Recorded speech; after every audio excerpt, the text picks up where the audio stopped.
Teachings of Lord Caitanya, the Golden Avatar, a treatise on factual spiritual life, by His Divine Grace, A.C. Bhaktivedanta Swami Prabhupada, founder Acharya of the International Society for Krishna Consciousness. Chapter 18, Conversations with Prakashananda. According to the principles of the Mayavadi sannyasis, singing, dancing, and playing musical instruments are strictly prohibited, for they are considered to be sinful activities. The Mayavadi sannyasi is simply supposed to engage in the study of the Vedanta. Therefore, when the Mayavadi sannyasis in Benares saw that Lord Caitanya was indulging in singing, dancing, playing musical instruments, and always chanting, Hare Krishna, Krishna Krishna, Hare Hare, Hare Rama, Rama Rama, Hare Hare, they concluded that he was not educated, and that out of sentiment he was misleading his followers. Shankar Acharya's injunction was that a sannyasi should always study the Vedanta, and that he should be satisfied by simply having one cloth and nothing more. Because Lord Caitanya neither studied the Vedanta formally nor ceased from singing and dancing, he was criticized by all the sannyasis at Benares, as well as by their householder followers. When Lord Caitanya received news of this criticism from his students and disciples, he simply smiled and started for Mathura and Vrindavan. When he returned to Benares on his way from Mathura to Jagannath Puri,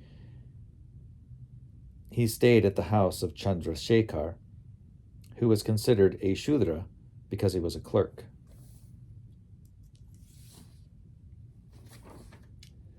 In spite of this, Lord Caitanya Mahaprabhu made his residence at his home. Lord Caitanya made no distinctions between Brahmins and Shudras. He accepted anyone who was devoted. Customarily, a sannyasi is supposed to take shelter and eat in the home of a Brahmin, but Chaitanya Mahaprabhu, as the independent Supreme Personality of Godhead, used his own discretion and decided to stay at Chandrasekhar's house. In those days, by misusing their Brahminical heritage, the Brahmins had created a law to the effect that anyone not born in a Brahmin family was to be considered a Shudra. Thus, even the Kshatriyas and Vaidyas who were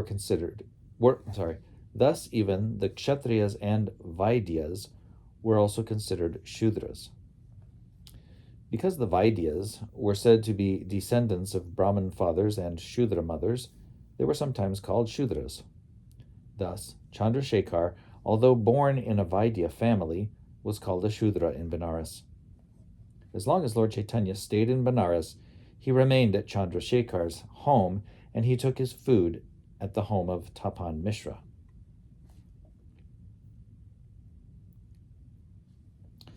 When Sanatana Goswami met Lord Caitanya at Benares, he learned the process and principles of devotional service during 2 months of continual teaching. Lord Caitanya's instructions to Sanatana Goswami have been described in the first part of this book. After receiving these teachings, Sanatana Goswami was authorized to propagate the principles of devotional service and Srimad Bhagavatam.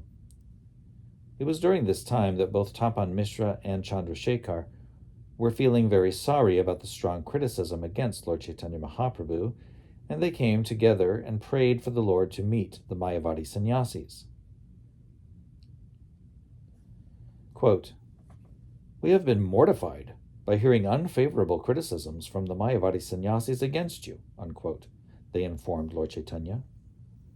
Quote, "Indeed, it has become intolerable for us," unquote.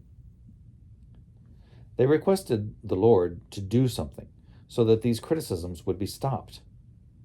While they were discussing this subject, a Brahmin came to Lord Caitanya and invited him to his home. All the sannyasis but Chaitanya Mahaprabhu had been invited, and now the Brahmin came to invite him. Knowing that the Lord did not mix with Mayavadi sannyasis, the Brahmin fell down at Chaitanya Mahaprabhu's feet and implored him, quote, "Although I know that you do not accept invitations, I still implore you to come and take prasadam at my home with the other sannyasis. If you accept this invitation, I will consider it a special favor," unquote. The Lord took this opportunity and accepted the Brahmin's invitation in order to meet the Mayavadi sannyasis. Actually, this was an arrangement made by the Lord himself. Although the Brahmin who invited him, knew that the Lord did not accept any invitations, he was still very eager to invite him. The next day, Lord Caitanya went to the house of the Brahmin and saw that all the Mayavadi sannyasis were sitting there. He offered his respects to all the sannyasis, as was customary, and then went to wash his feet. After washing, he sat down at that spot a little distant. After washing, he sat down at that spot a little distance from the other sannyasis. While he was sitting there, the sannyasis saw a glaring effulgence emanating from his body. Attracted by this glaring effulgence, all the Mayavadi sannyasis stood up and showed him their respects. Among them was a sannyasi named Prakashananda Saraswati. He was the chief among the impersonalist sannyasis, and he addressed Lord Caitanya with great humility, asking him to come and sit among them. "My dear sir, why are you sitting in that filthy place?" he asked. "Please, come and sit with us." "Oh, I belong to an inferior sect of sannyasis," Lord Caitanya replied. "Therefore, I think I should not sit with you. Let me remain down here." Prakashananda was surprised to hear such a thing from such a learned man, and he took the Lord's hand and requested him to please come and sit with him and the other sannyasis. And there's a plate, color plate of this.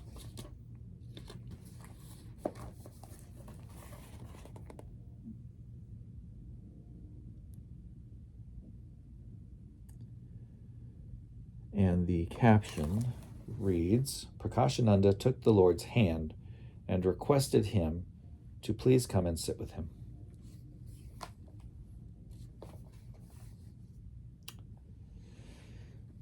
When Lord Caitanya was finally seated among them, Prakashananda Saraswati said, quote, "I think your name is Sri Krishna Chaitanya, and because you have taken sannyas from Keshava Bharati, who belongs to the Shankaracharya Sampradaya, I understand that you belong to our Mayavadi sect." Unquote.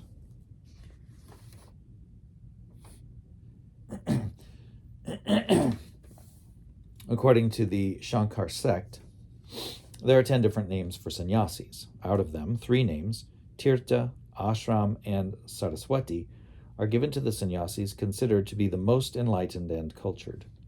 Since Lord Caitanya was a Vaishnava, he was naturally humble and meek, and he wanted to give the better sitting place to Prakashananda, who belonged to the Saraswati Sampradaya.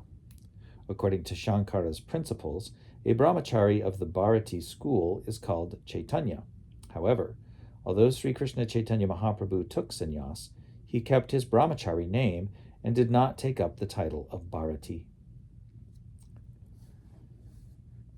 Quote, "Well, sir," Prakashananda Saraswati continued, "you belong to our Shankar sect, and you are living in Benares.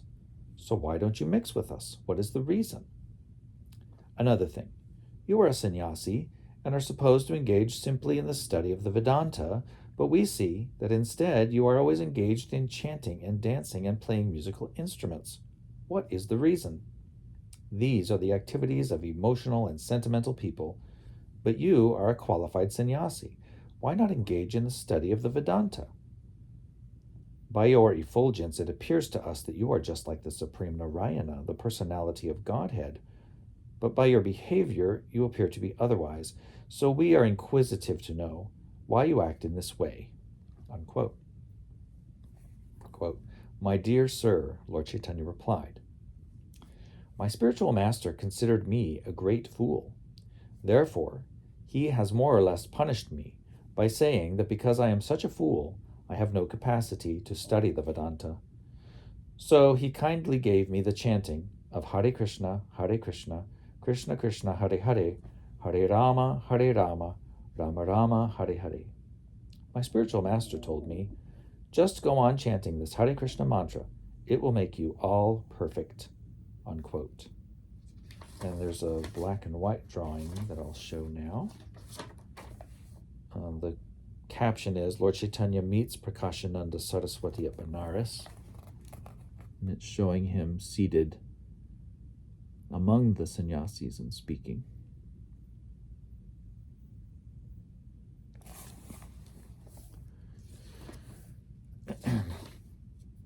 Actually, Lord Caitanya was neither foolish nor ignorant of the principles of the Vedanta.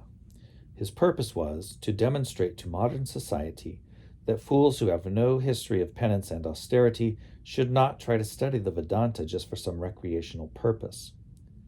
In his Shikshastika, Lord Caitanya said that one should be in a humble state of mind, should think himself lower than the grass on the street, should be more tolerant than a tree, and should be devoid of all sense of prestige and ready to offer all kinds of respects to others.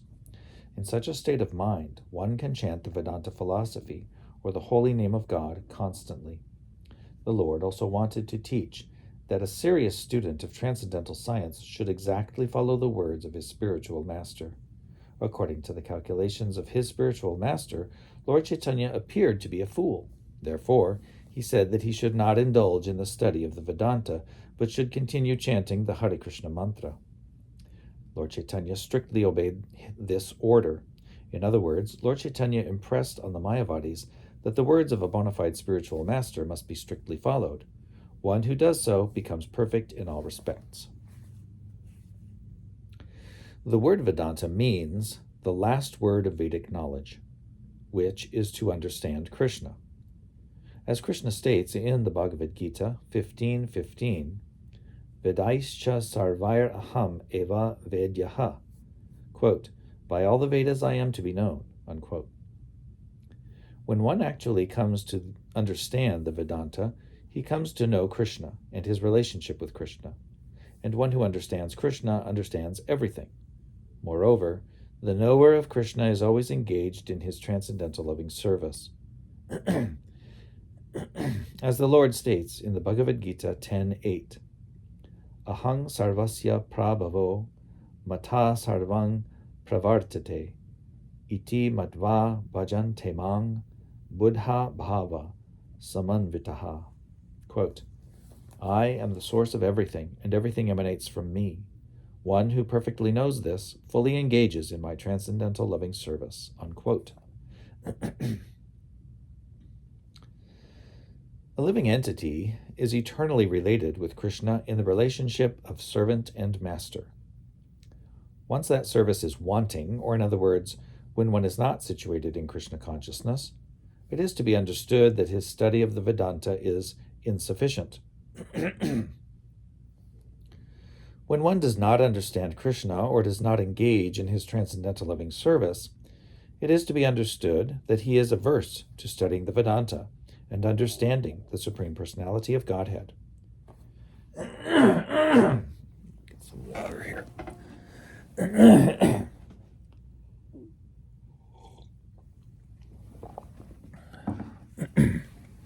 Excuse me. The path of Vedanta study shown by Lord Caitanya should be followed by all. A person who is puffed up by so-called education has no humility, and therefore does not seek the protection of a bona fide spiritual master. He thinks that he does not require a spiritual master, and that he can achieve the highest perfection by his own efforts. Such persons are not eligible for studying the Vedanta Sutra. Those who are under the spell of the material energy do not follow the instructions of the disciplic succession, but try to manufacture something on their own. In this way, they step outside the sphere of Vedanta study. A bona fide spiritual master must always condemn such independent mental speculators. If the bona fide spiritual master directly points out the foolishness of a disciple, it should not be taken wrongly. A person who is completely ignorant of the science of God cannot be considered learned. More or less, everyone who is not in Krishna consciousness is subject to foolishness. Sometimes we display our foolishness by accepting someone who is barely educated as a spiritual master. It is our duty to understand the Supreme Personality of Godhead, whose lotus feet are worshipped by all the Vedas. One who does not understand him and is proud of a false understanding of the Vedanta is actually a fool. Mundane attempts at academic knowledge are simply another type of foolishness. As long as one cannot understand the cosmic manifestation as a representation of the three modes of material nature, he must be considered to be in the darkness of inebriety, and caught in the duality of this material world. A person who is in perfect knowledge of the Vedanta becomes a servitor of the Supreme Lord, who is the maintainer and sustainer of the whole cosmic manifestation. As long as one is not transcendental to the service of the limited, he cannot have knowledge of the Vedanta. As long as one is within the limited jurisdiction of fruitive activities, or is involved in mental speculation, he may perhaps be eligible to study or teach the theoretical knowledge of the Vedanta Sutra, but he cannot understand the supreme, eternal, transcendental, completely liberated vibration of Hare Krishna, Krishna Krishna, Hare Hare, Hare Rama, Rama Rama, Hare Hare. One who has achieved perfection in chanting this transcendental vibration does not have to separately learn the philosophy of the Vedanta Sutra. According to the teachings of Chaitanya Mahaprabhu, the bona fide spiritual master, those who do not understand that this transcendental vibration is non-different from the Supreme, yet who try to become Mayavadi philosophers expert in the Vedanta Sutra, are all fools. Studying the Vedanta Sutra by one's own efforts, the ascending process of knowledge, is a sign of foolishness. On the other hand, he who has attained a taste for chanting this transcendental vibration has actually reached the conclusion of the Vedanta. In this connection, there are two verses in Srimad Bhagavatam which are very instructive. The purport of the first is that if a person is chanting the transcendental vibration, Hare Krishna, Krishna Krishna, Hare Hare, Hare Rama, Rama Rama, Hare Hare, then even if he was born in the family of the lowest of human beings, it is to be understood that in his previous lives he performed all types of renunciation, austerities, and sacrifice, and studied all the Brahma Sutras. The purport of the second verse is that one who chants the two syllables Ha-ri must be considered to have studied all the Vedas, the Rig Veda, Atharva Veda, Yajur Veda, and Sama Veda. On the other hand, there are many so-called devotees who think the Vedanta is not meant for devotees. Such people are ignorant of the fact that the Vedanta is the only platform of pure devotees. The great acharyas of all four Vaishnava Sampradayas have made commentaries on the Vedanta Sutra, but the so-called devotees, known as Prakrita Sahajas, carefully avoid the study of the Vedanta Sutra. The Prakrita Sahajas may mistakenly take the pure devotees as Vaishnavacharyas to be mental speculators or fruitive actors. Consequently, they themselves become Mayavadis and leave the service of the Supreme Lord. Understanding the Vedanta Sutra by academic knowledge never enables one to understand the value of the transcendental vibration. People who are entangled in academic knowledge are conditioned souls who are confused about the facts of I and mine understanding. Consequently, they are unable to detach their minds from the external energy. When a person actually attains transcendental knowledge, he becomes free from this duality and engages in the transcendental loving service of the Supreme Lord. The Lord's service is the only means by which one can become detached from material activities.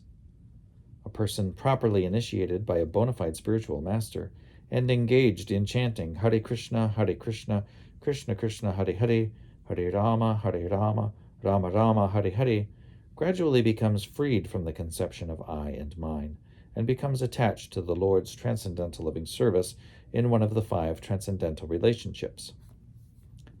Such transcendental service is not a subject matter for gross and subtle bodies. Only when one can understand that there is no difference between the Supreme and his name can one be situated in Krishna consciousness. At such a time, one no longer needs to make grammatical adjustments. Rather, one becomes more interested in petitioning the Lord. Hare Krishna, O my Lord, O energy of the Lord, please engage me in your service. Lord Caitanya explained all this to Prakashananda Saraswati, and told him that he had heard all this from his spiritual master. He further informed Prakashananda Saraswati that his spiritual master had taught him that Srimad Bhagavatam is the actual commentary on the Vedanta Sutra, as stated in Srimad Bhagavatam by Vyasadeva, the author of the Vedanta Sutra. A student's perfection is to understand the identity of the Holy Name and the Supreme Lord. Unless one is under the shelter of a realized spiritual master, his understanding of the Supreme is simply foolishness. However, one can fully understand the Transcendental Lord by service and devotion. When Lord Caitanya offenselessly chanted the Hare Krishna mantra, he declared that the mantra could at once deliver a conditioned soul from material contamination. In this age of Kali, there is no alternative to chanting this Maha Mantra. It is stated that the essence of all Vedic literature is the chanting of this holy name of Krishna. Hare Krishna, Krishna Krishna, Hare Hare, Hare Rama, Rama Rama, Hare Hare. Lord Caitanya also told Prakashananda Saraswati, quote, "In order to convince me about this essential fact of Vedic knowledge, my spiritual master has taught me a verse from the Brihan Naradiya Purana, 38.126. Hare Nam, Hare Naimava Kevalam, Kalo Nastyeva Gatir Anyata." Quote, "In this age of quarrel and hypocrisy, the only means of deliverance is the chanting of the holy name of the Lord. There is no other way, there is no other way, there is no other way." Unquote, unquote. In 3 out of the 4 millenniums, namely Satya Yuga, Treta Yuga, and Dwapara Yuga, people had the honor to strive to understand transcendence through the path of disciplic succession. But in the present age, due to the influence of Kali, people have no interest in the disciplic succession. Instead, they have invented many paths of logic and argument. This individual attempt to understand the supreme transcendence, called the ascending process, is not the Vedic way. The absolute truth must descend from the absolute platform. He is not to be understood by the ascending process. The holy name of the Lord, Hare Krishna, Krishna Krishna, Hare Hare, Hare Rama, Rama Rama, Hare Hare, is a transcendental vibration because it comes from the transcendental platform, the supreme abode of Krishna. And because there is no difference between Krishna and his name, the holy name of Krishna is as pure, perfect, and liberated as Krishna himself. Academic scholars, relying on logic and argument, have no entrance into the understanding of the transcendental nature of the holy name of God. The single path for understanding the transcendental nature of Hare Krishna, Krishna Krishna, Hare Hare, Hare Rama, Rama Rama, Hare Hare, is the chanting of these names with faith and adherence. Such chanting will release one from designated conditions arising from the gross and subtle bodies. In this age of logical argument and disagreement, the chanting of Hare Krishna is the only means for self-realization. And, because this transcendental vibration alone can deliver the conditioned soul, it is the essence of the Vedanta Sutra. According to the material conception, there is a difference between a person himself and his name, form, qualities, emotions, and activities. But as far as this transcendental vibration is concerned, there is no such limitation, for it descends from the spiritual world. In the spiritual world, unlike the material world, there is no difference between a person and his name and qualities. Because the Mayavadi philosophers cannot understand this, they cannot utter the transcendental vibration. Lord Caitanya then told Prakashananda Saraswati that because he received the order from his spiritual master, he was constantly chanting Hare Krishna, Krishna Krishna, Hare Hare, Hare Rama, Rama Rama, Hare Hare. Quote, "As a result of this chanting," the Lord said, "I sometimes become very impatient and cannot restrain myself from dancing and laughing, or crying and singing. Indeed, I become just like a madman. When I first wondered whether I had become mad by chanting this Hare Krishna, Krishna Krishna, Hare Hare, Hare Rama, Rama Rama, Hare Hare, I approached my spiritual master and informed him that I had gone mad by chanting Hare Krishna, Krishna Krishna, Hare Hare, Hare Rama, Rama Rama, Hare Hare. Thus I asked him what was my actual position, unquote. In the Narada Pancharatra it is stated, Esho Veda Shad Angani Chandangsi Vividha Suraha Sarvam Ashtaksharan Ta Stang Yach Chanyad Api Van Mayam Sarva Vedanta Sarataha Sangsararnava Taranaha. Quote, all Vedic rituals, mantras, and understanding are compressed into the 8 words, Hare Krishna, Krishna Krishna, Hare Hare. Unquote.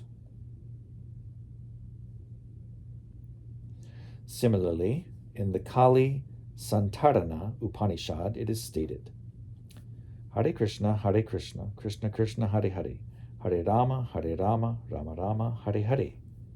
Iti Shoda Shakang Nam Kali Kalmasha Nashanam Nataha Parataropayaha Sarva Vedeshu Drishyate. Quote, the 16 words, Hare Krishna, Krishna Krishna, Hare Hare, Hare Rama, Rama Rama, Hare Hare, are especially meant for counteracting the contaminations of Kali. To save oneself from the contamination of Kali, there is no alternative to the chanting of these 16 words, unquote. Lord Caitanya informed Prakashananda Saraswati that when his spiritual master understood him, he said, quote, it is the transcendental nature of the holy names, Hare Krishna, Krishna Krishna, Hare Hare, Hare Rama, Rama Rama, Hare Hare, to transport a man into spiritual madness. Anyone who sincerely chants this holy name is quickly elevated to the platform of love of God and becomes mad after God. This madness arising from love of God is the highest perfectional stage for a human being, unquote.